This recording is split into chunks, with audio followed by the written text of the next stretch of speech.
बहुत लेट हो गया बाबू। आज आप ही को कॉल मिला रही थी। क्या हुआ? मूड खराब है? रुको पानी लेके आती हूँ मैं।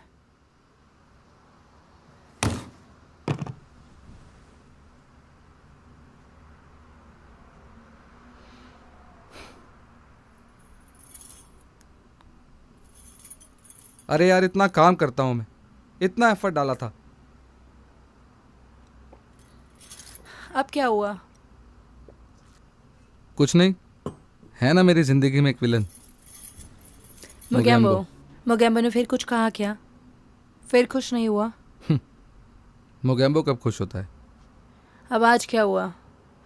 रुको मैं कुछ खाने के लिए लेके आती हूँ।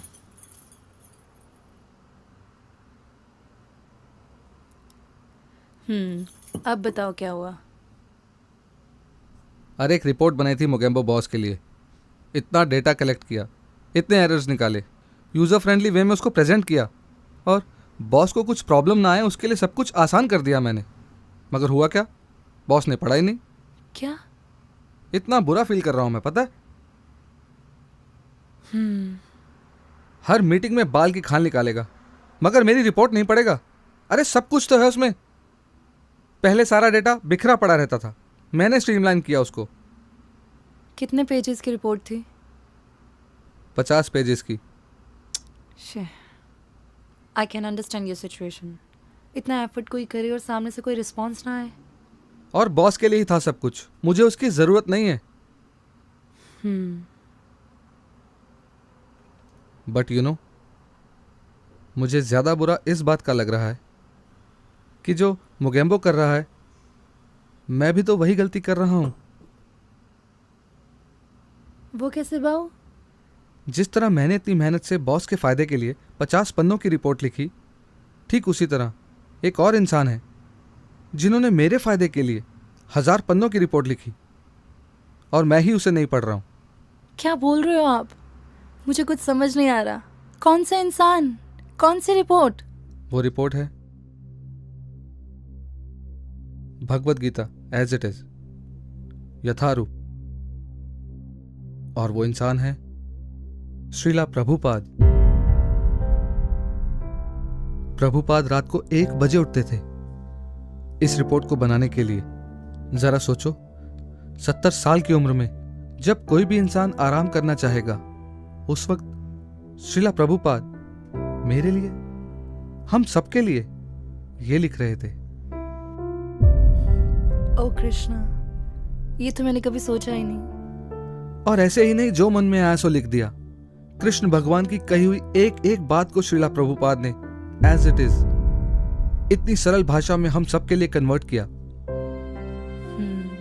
अगर प्रभुपाद इतने एफर्ट्स ना लगाते तो भगवत गीता को शायद हम कभी भी नहीं समझ पाते।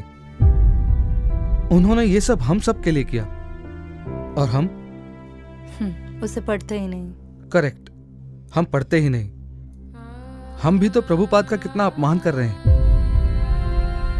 उनको क्या जरूरत थी ये सब करने की?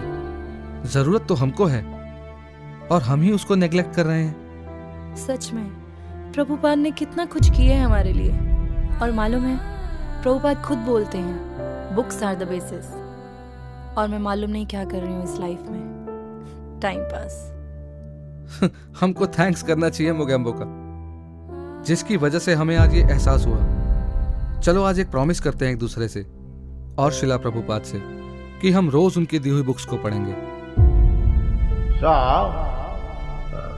if you simply read Krishna book or Bhagavad Gita or teachings of Lord Chaitanya, then you know as long as you are reading, the sun is unable to take your life. It is not possible for the sun to take your life. So if you constantly read, then where is the opportunity of sun's taking your life? That means you are becoming immortal. So, every one of you read this Nectar of Devotion once, twice, thrice, unless you have got full-fledged ideas what is this devotional service. So each chapter you should read very carefully. And if you cannot understand, read it repeatedly. Don't all of a sudden, reading one or two pages, immediately question. Prabhupada, what is this? What is this? What is this? Go on reading, and the answers will automatically come.